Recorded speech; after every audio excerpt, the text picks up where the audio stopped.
नमस्कार, NN24 news में आपका स्वागत है। मैं हूं आपके साथ दीप्ति भटनागर।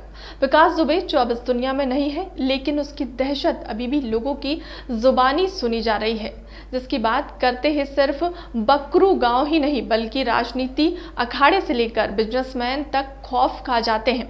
और जब अंत समय आए तो यूपी की खाकी भी विकास दुबे के आगे कमजोर सी पड़ी गई है, क्योंकि विकास दुबे ने एक साथ 8 पुलिस वालों को मौत के घाट उतार दिया था, जिसमें चली ताबड़तोड़ गोलियों की गूंज अभी भी खामोशी तक पहुंचा देती है। आखिर कौन था विकास दुबे और कैसे बन गया बिकरू गांव से निकला विकास, कैसे बन गया डॉन? विकास दुबे, जिसने अपनी मौत से पहले साफ कहा था एक दिन राजनीति का रूप बदल जाएगा, यानी विकास दुबे ये चाहता था कि उसका सिक्का बदमाशी में तो उछल चुका है पर अब राजनीति की तरफ मुड़ने वाला है। तभी विकास द्वारा सन 2006 में दिए गए एक इंटरव्यू के दौरान कुछ इसी तरह बयां किया गया था। लेकिन 3 जुलाई 2020 की गुरुवार रात जब विकास दुबे ने 2001 श्रम राज्य मंत्री संतोष शुक्ला हत्याकांड के बाद फिर से दहशत कायम कर दी थी। लेकिन इस बार विकास दुबे के टारगेट में राजनेता नहीं था, बल्कि उत्तर प्रदेश की वो खाकी थी जिसके खौफ से उत्तर प्रदेश का अपराध कम हो जाता था।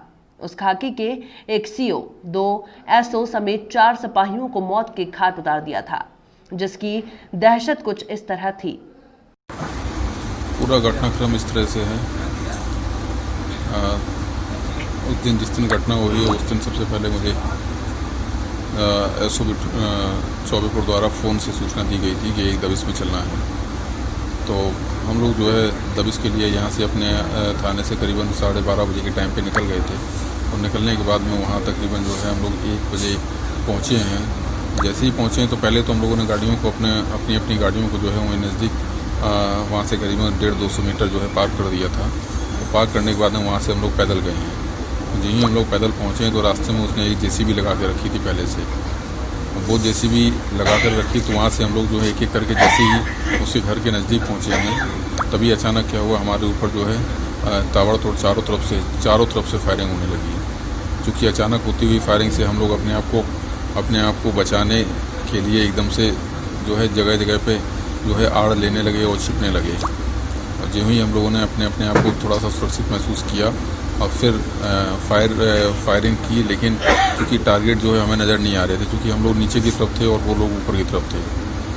और पहले ही राउंड में जो उन लोगों ने फायरिंग की थी उसमें हम लोगों के मैक्सिमम लोग जो है इंजर्ड हो चुके थे। बस यही घटनाक्रम है। बड़ी मुश्किल से फिर मैंने जो है 2 लोगों को, मेरे साथ जो 2 लोग थे, एक अजय सेंगर, अजय कश्यप, इनको गोली लग जाने के कारण फिर मुझे इन लोगों को निकालने की जिम्मेदारी मुझे ज़्यादा लगी। तो मैंने इन लोगों को निकालने का प्रयास किया और अल्टीमेटली मैं अपने प्रयास में सक्सेस हुआ। लेकिन हमारी टीम जो है वो एकदम शांत बैठ गई थी। शायद इसी वजह से जो है उनके साथ ही इस तरह की कैजुअल्टी हो गई। दूसरा ये कैजुअल्टी का सबसे कारण एक ये भी रहा कि वहाँ पे हम लोग टारगेट को बिल्कुल देख नहीं पा रहे थे और टारगेट हमको ऊपर से अच्छे से देख पा रहा था। हमारे ज़रा सी मूवमेंट पे वो हमारे ऊपर फायर कर दे रहा था, जो कि शायद हमें गोली लग जा रही थी। तभी डॉन की कुर्सी में बैठे विकास दुबे और उसके साथियों ने 2 बजे 3 जुलाई की रात दबिश पर आए बिल्हौर कोतवाली के सीओ देवेंद्र मिश्रा समेत 8 पुलिस वालों को मौत के घाट उतार दिया, जिसको सुनते और देखते ही पूरा यूपी का शासनिक और प्रशासनिक तंत्र डिस्टर्ब हो गया।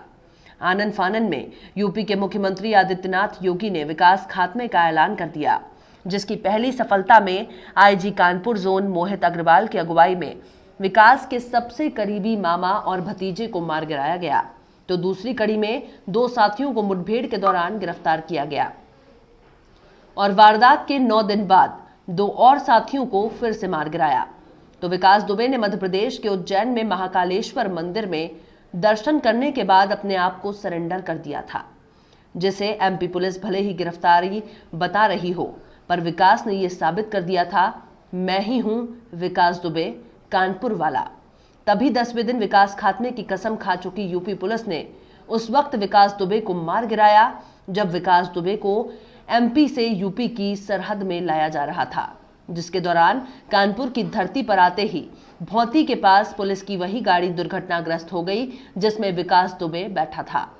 पुलिस के मुताबिक विकास ने पिस्टल छीनकर भागने की कोशिश की तो पुलिस ने भी गोली का जवाब गोली से दिया और कुछ ही समय में विकास का खात्मा हो गया, जो अब सवालों के घेरे में है। पर खुशी जाहिर की तो उन जवानों के परिवारों ने जिनके मुखिया का हाथ विकास दुबे ने मौत में बदल दिया था, जिसका जिक्र करें तो शहीद हुए सीओ देवेंद्र मिश्रा की बेटी वैष्णवी ने ये कसम खा ली है कि वो भी अपने शहीद पिता की तरह यूपी पुलिस में काम करेगी और किसी भी अपराधी के अंदर विकास दुबे का रूप नहीं पैदा होने देगी। हालांकि जांच में कुछ भी सवाल उठाए जाएं, लेकिन विकास दुबे का खात्मा करने वाली यूपी पुलिस अपनी खामोशी के बीच खुशी जाहिर करने में लगी है कि उसने अपने साथियों के खून का बदला ले लिया है। जो मेरे डैड के साथ हुआ वो बहुत गलत हुआ और उनके साथ अब जस्टिस होना चाहिए। और जब क्रिमिनल के खिलाफ एक्ट लिया जा रहा है तो लोगों को उसका सहयोग करना चाहिए, ना कि उनके बारे में फालतू बातें करनी चाहिए।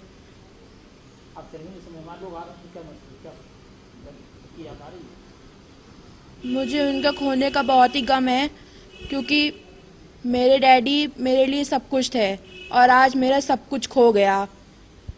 बट फिर भी मैं उनकी एक ब्रेव बेटी हूँ और हम भी उनके जैसे बनना चाहेंगे। हाँ, हम भी उनकी तरह एक ब्रेव ऑफिसर बनेंगे, ताकि जो उनके साथ आज हुआ है वो आगे किसी के साथ ना हो। जो लोग अब जा कर के कोर्ट में सवाल उठा रहे हैं कि ऐसा नहीं ऐसा होना चाहिए, तो उनसे मुझे ये पूछना है कि जब मेरे फादर के ऊपर गोली चल रही थी तब वो लोग कहाँ थे। और ऐसे ब्रेव ऑफिसर के लिए अब अगर उनको पुलिस डिपार्टमेंट उनकी फैमिली को सपोर्ट कर रहा है तो अब उन लोग को कौन सी दिक्कत हो रही है। तो ऐसे लोग जो हैं ये देश के हितकारी नहीं है, ये लोग देशद्रोही हैं। इनको इससे भी विकास दुबे से भी ज़्यादा इनके साथ बुरा एक्ट होना चाहिए, क्योंकि जो जिस डिपार्टमेंट है उसी डिपार्टमेंट का गला काटे तो फिर ये तो बहुत बुरा होता है ना। और ऐसे ब्रेव ऑफिसर्स के साथ जो लोग हैं डिपार्टमेंट के, उनके ही अगेंस्ट जा रहे हैं, तो अब ऐसे लोग आगे बढ़ने में घबराएंगे और विकास दुबे जैसे लोग पनपते रहेंगे।